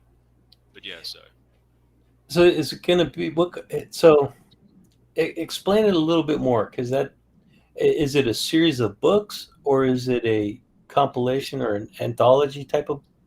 This is going to be a series of books. Like we wanted to create like a series that we can work on and just publish under like whenever we want. Like this isn't going to be like, you know, the high art where like you pour like years of work into it.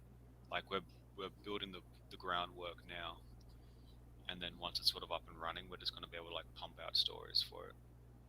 So I think like old Conan stories.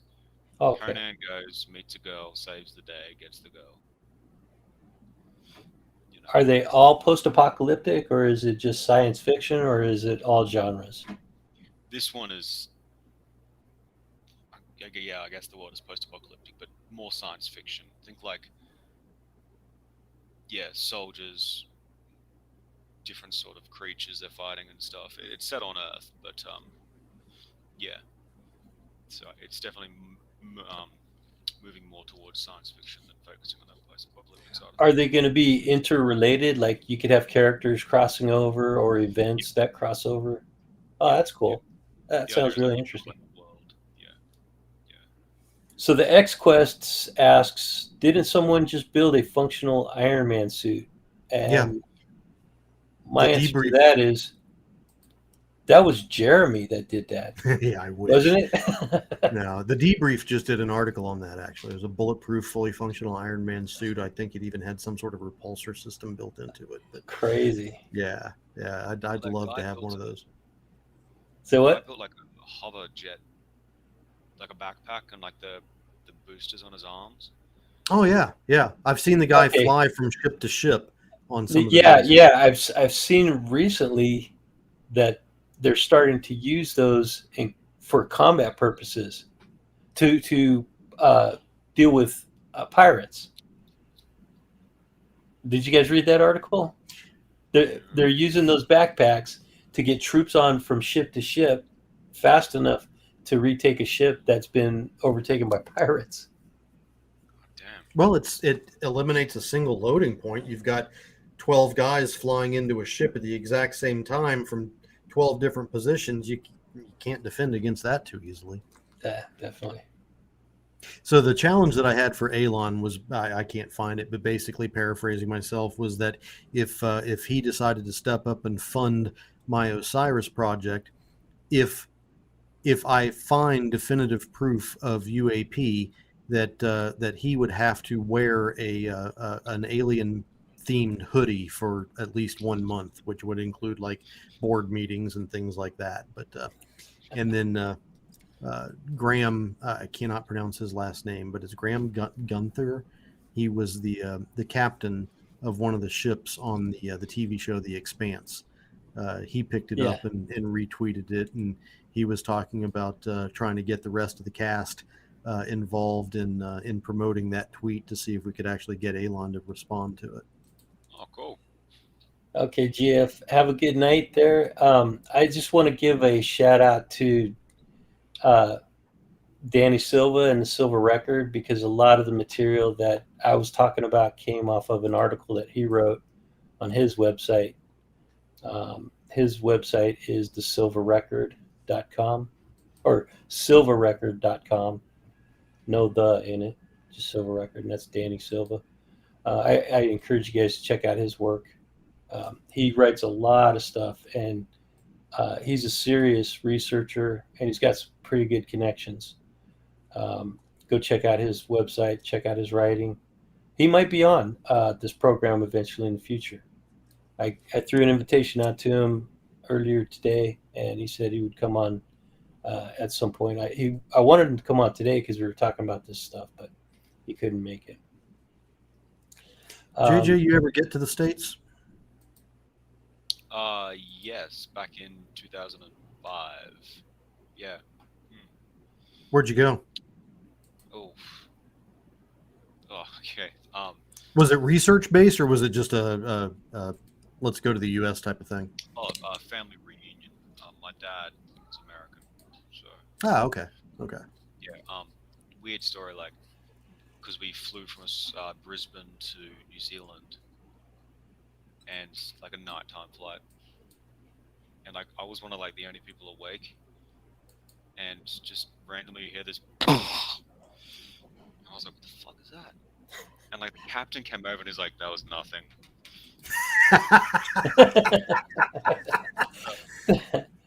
And like we had to get off the plane in New Zealand, and we were there for like 6 hours, and they wouldn't tell us what was going on. And finally we got back on the plane, and yeah, I was like, "What's happened? Like, what was the noise?" And like, one of the engines blew up, so we had to stay here and fix the engine. And we're getting back on the same plane. That was nothing. Yeah, it was nothing. Don't worry about it. And yeah, so It sounds like they probably hit a bird or something.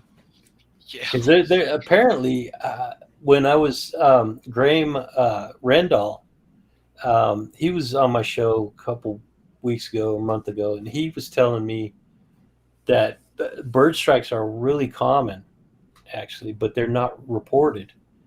And he showed me some pictures of some of the bird strike, the nose cones of some bird strikes, and sometimes it's a whole flock of birds will hit the nose cone and just tear it to shreds.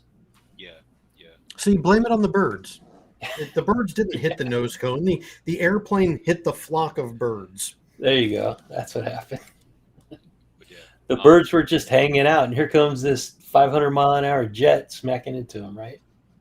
that's a problem in Australia with the kangaroos. Like, if you hit a kangaroo with your car's just totaled. Oh, yeah. They're big and they're heavy, and like because they jump, like they're pretty erratic. I don't mean to laugh, but I mean, I grew up watching kangaroos on Clint Eastwood movies and things like that. They're orangutans and kangaroos fighting each other, and just hitting one with your car, just driving around, and a random kangaroo is standing out in front of you is not something that an American would ever expect to see in our daily life. Yeah, but we hit deers. Yeah, we have deers on our roads out here, and they get hit all the time. Well, they're suicidal. Do deers run? No, they stand in the middle of the road, and when they see the shine of the lights, they freeze. So if you're traveling down a road at 60 miles an hour and there's a deer in front of you, or you're coming around a corner, I almost hit an elk out here one time up at Mount Charleston. Elk in the middle of the road, and I mean it could have been a deer, but it looked way too big to be a deer. Luckily, I swerved and missed that deer, but. My mother's a pilot, and she actually hit a deer with her airplane. Wow. What was the deer doing up in the air? Well, Santa's been a little short-staffed. Yeah, there you go. Touche, man. But yeah, no. So yeah, I had the point of the story before was I've spent the night in LA. That was unplanned. We drove out to like Chicago, then down to Kentucky, and then we were in Hawaii when the London bombings happened, and just the response in Hawaii was crazy. Like, we just saw like cop cars driving down the street, cops jumping out with guns. Like, I'm Australian, like we don't see guns a lot. So like cops are running out with shotguns and just standing on the corners. We're like, fuck's happening? It's funny. He's like, we don't see guns a lot, and I'm just looking to my left. Yeah. Jeremy may or may not have several. I build my own. I reload my own ammunition. I'm sitting in a room where there's 10. There's 10 of them on the wall right now, within 6 feet of me. So yeah. And they're all for hunting. Yeah, right. 4-legged, 2-legged, doesn't. It's all hunting. Oh, kangaroos! You looking for some kangaroos? 2 legs. Well, they're actually good to eat. They're really good to eat. Yeah. Are they? Oh yeah. Tastes like I had chicken, never even thought about eating a kangaroo. It seems like it would be too close to eating a human to me, but No, like It's a giant rat. yeah, that's it's true. Like it's a jumping deer. Okay. Like when you cook them, the meat stays red. But Oh wow, that's it's different. It's really lean meat too, so it's good. Do you remember seeing the video of the guy that rescues his dog from a kangaroo attack, and he walks up to the kangaroo and just punches and the kangaroo is just like, Yeah. the hell just happened? Like the kangaroo was fronting up then, because Yeah. I've not seen that, man. But if you go against A Joey burger. they will. They can mess you up. Just, I have no doubt. So is it Sunday morning there for you, JJ? Yes. Sunday 11:40 morning, a.m. Sunday. 11:40 a.m. Yeah, it's weird talking to people in the future, man. I've got to do something, Andrew, because Rodrigo is saying that Andrew has his 4-string gun hanging in the back, ready to blast. I'm going to cover my camera for just a second. I'm going to turn it around because I don't want everybody seeing everything else. But I just got to show, you and JJ one thing here. Awesome. And while he's doing that, JJ, if kangaroos have ever boxed humans, yeah, I think they have, right? I've seen some stupid stuff like that. Yeah. That's Yeah. just a portion of my ammo holdings. Hold it there, Jeremy. Oh, let's see.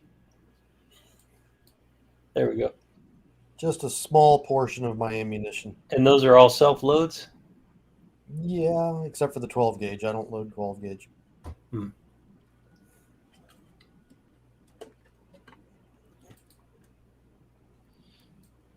Okay.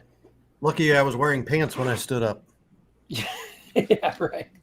Okay, That's so just as an outsider, can I ask, what do you need that much ammunition for? I don't. Like invasion, man. Invasion. He's prepping for. Well, the thing is, I shoot a lot, or I used to shoot a lot. I was a competitive shooter. It was a sport. When I was in the Air Force, I was on a rifle team for competition shooting. So I'm not a shitty shot. But to keep that skill level up, you need to shoot a lot. And every 4 years here in the United States, when we get a new president, the price of ammunition absolutely skyrockets. And every time we get a Democratic president, the price of ammunition skyrockets and it doesn't come back down for 4 years. Or it's almost impossible to get ammunition. So I load my own and I stockpile it so that I simply don't have to go to a store and spend $400 for 200 rounds of ammunition, which is ridiculous. Yeah, that actually is happening right now. I have several clients that need ammunition for their job, and it's expensive right now. It's hard to find. It's actually they have to go to different like independent dealers to get their ammunition because it's not being sold on, I think Walmart used to carry it and used to get it in any sporting goods store. Yeah, it was great. You could go to Walmart, you could get your ammo and your milk and donuts at the same time. Yeah. And they discontinued it. So it's tough to get it. And there are people that use it for hunting and people that use it for target practice and people that use it for their jobs. I mean, it's a necessary tool for some people. Yeah. I mean, I've been around guns. I've got a 7-year-old daughter that knows how to strip, disassemble, and reassemble an AR-15 probably faster than I do. It's a big point of contention here in the States. I mean, you guys don't have it over there because you guys really don't have personally owned firearms. Is that true, JJ? Yeah, we had the Port Arthur massacre, and the government just nixed it. Yeah. So, yeah. But here, that's part of our Constitution. So, people want to protect that right, and will go to, all extremes to protect it. But it is a right, and it's a point of contention in our country. People have been arguing that one probably since it's been adopted, or at least after the War of 1812. Well, we didn't negotiate our freedom from the English. Right. We shot them. Right. And we hope to never have to do that again.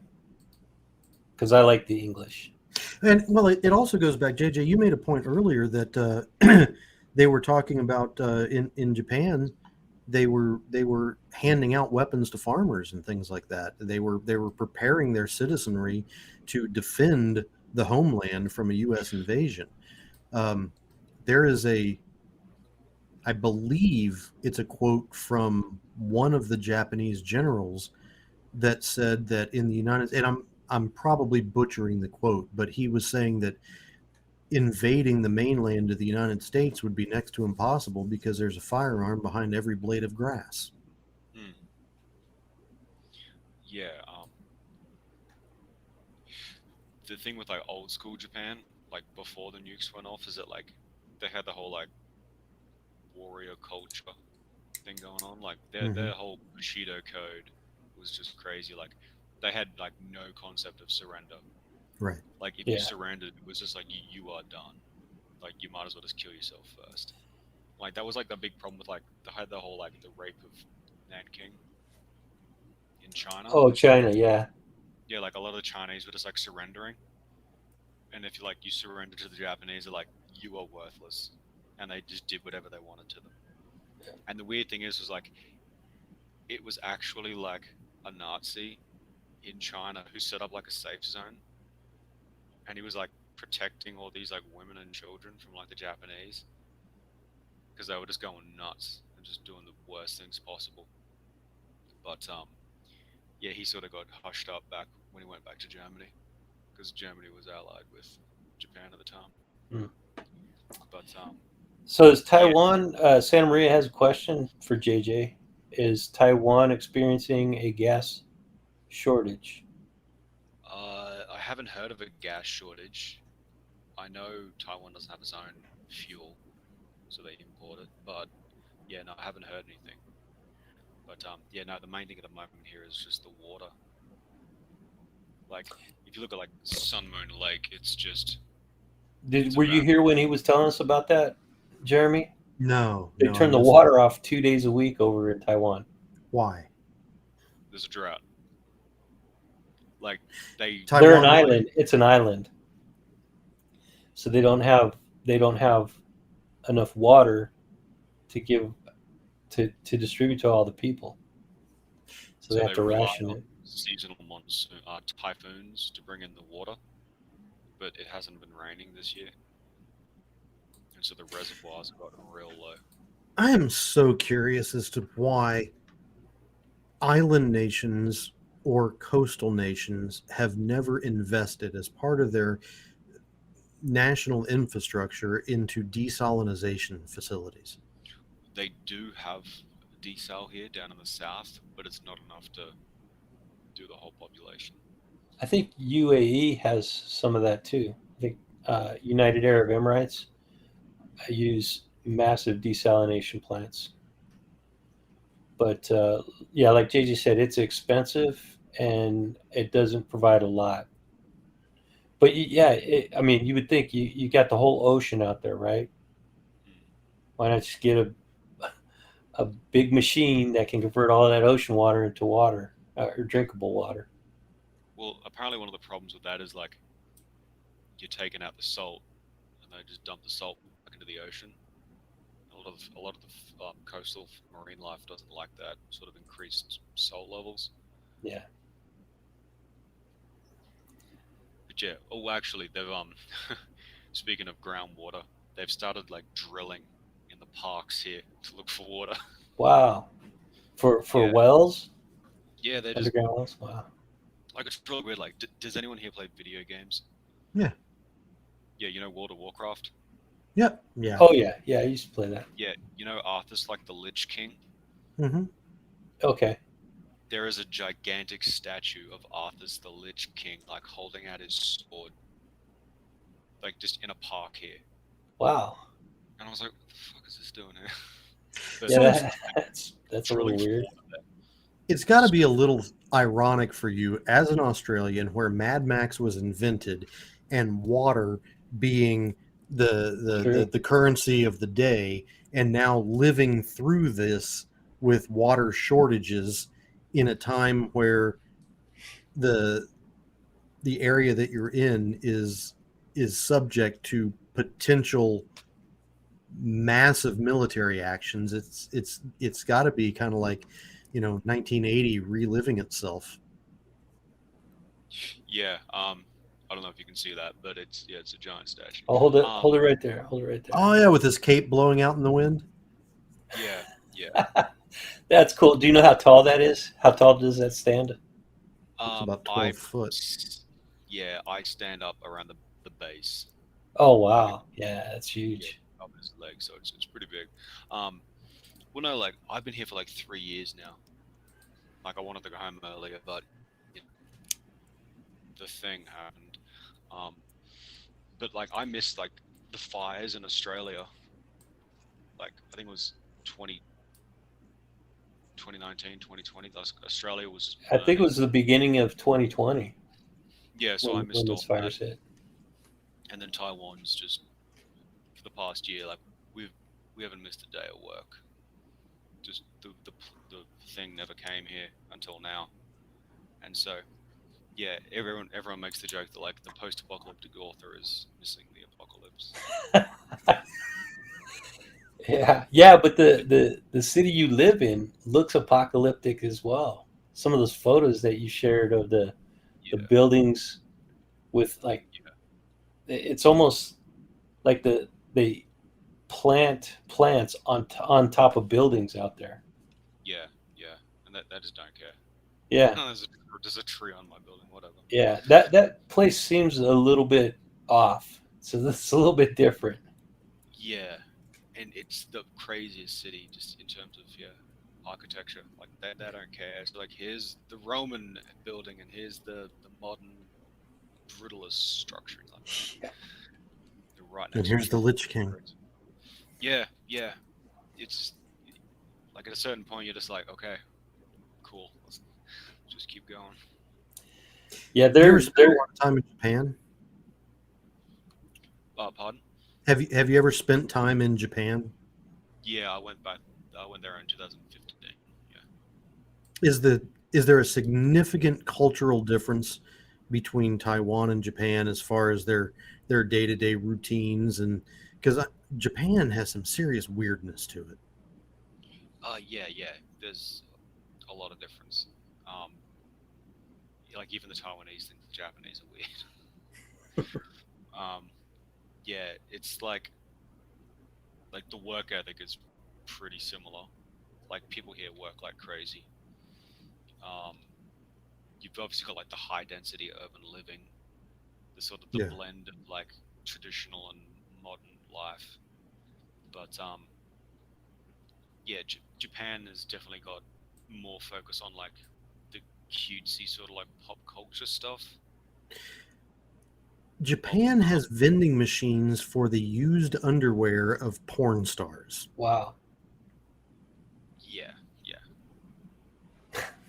It's I blame it on the radiation from the two nukes. I Hey think man, we've got vending machines for our cars here in the U.S. now. You guys heard there's about one that? right down the street from my Yeah, house, right. Hey, Carvana. Yeah, but those I mean, I didn't know about those until recently.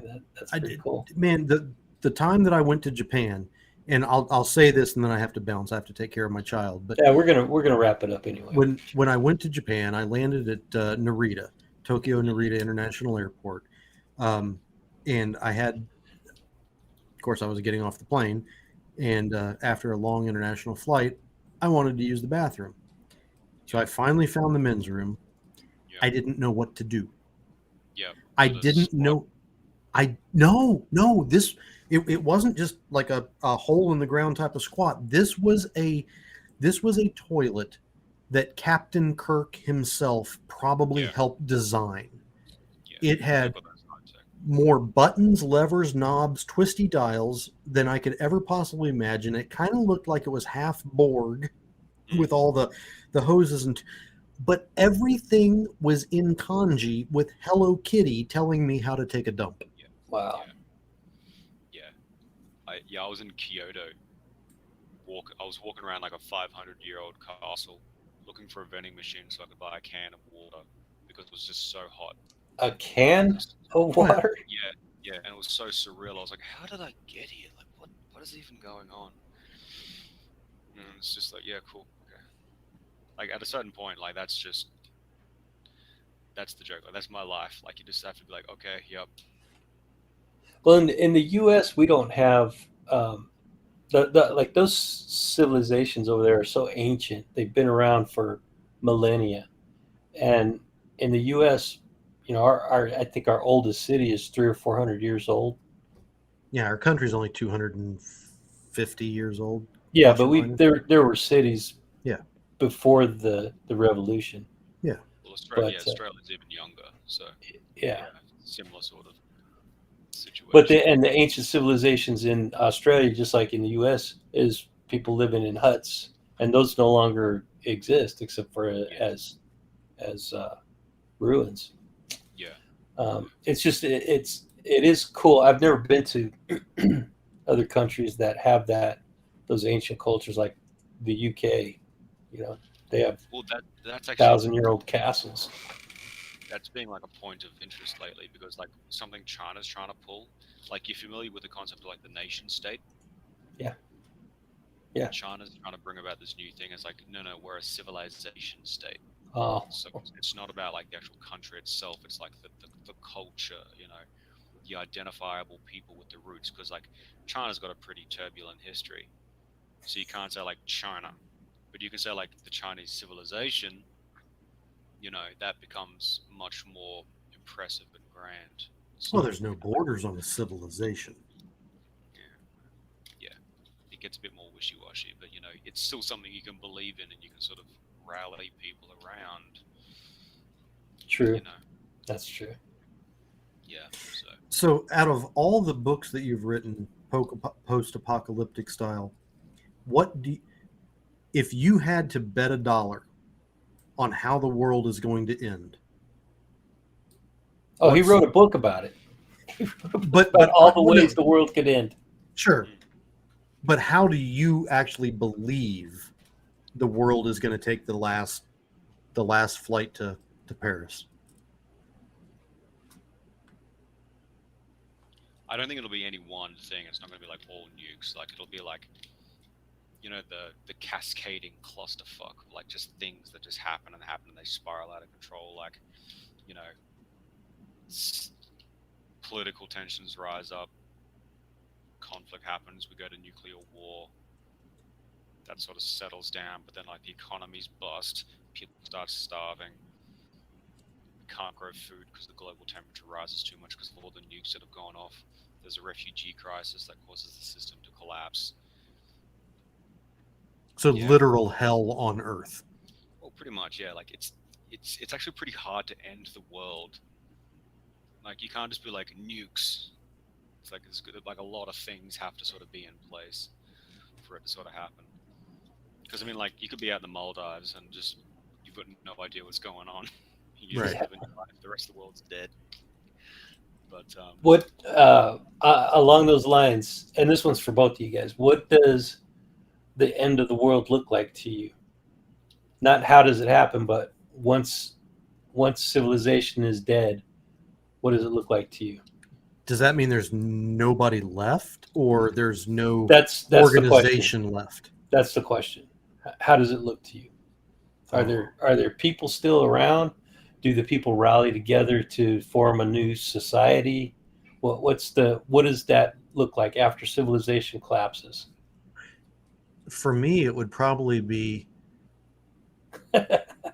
without the idea of nation states, without the idea of states or governments. I think that we would see a citizenry version of balkanization and groups around geographical territories that come together. But I think that those groups would be tremendously territorial, and I think that it would be basically like the Cherokee and the Sioux.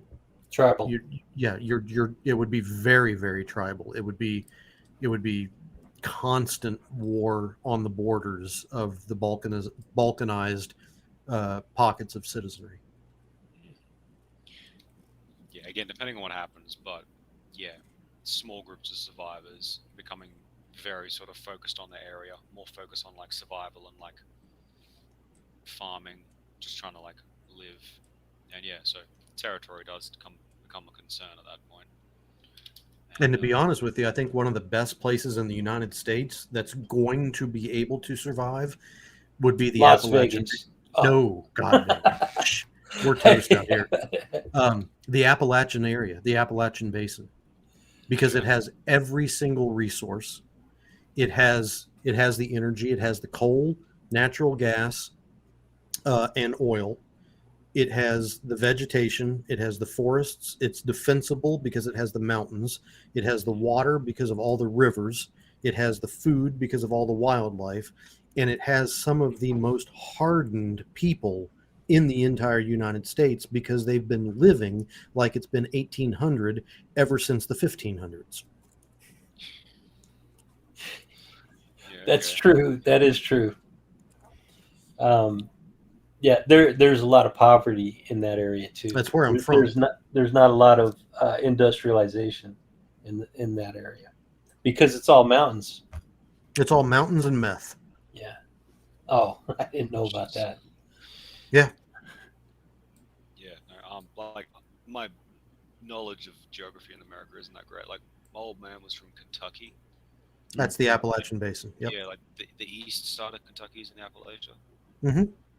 Yeah. Well, the Appalachian Basin extends from basically lower New York, like the Utica areas, and it would extend down Pennsylvania, Kentucky, Ohio, West Virginia, Tennessee, portions of North Carolina, and then fades into obscurity. But that swath of the United States, I feel, would be the most survivable area of the United States.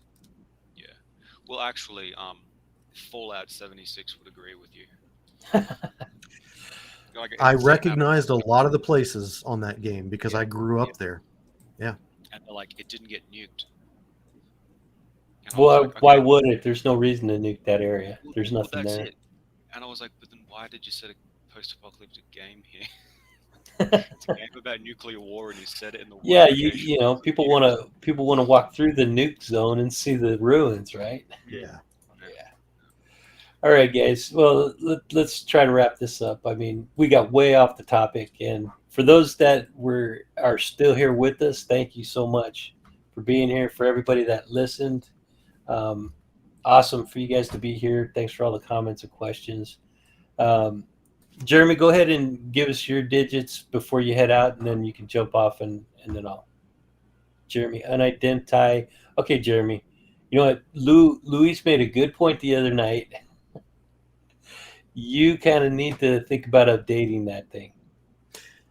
It's like my phone number. I've been living in Las Vegas since 2015, and I still have a phone number from West Virginia. I'm the guy that doesn't accept change very well.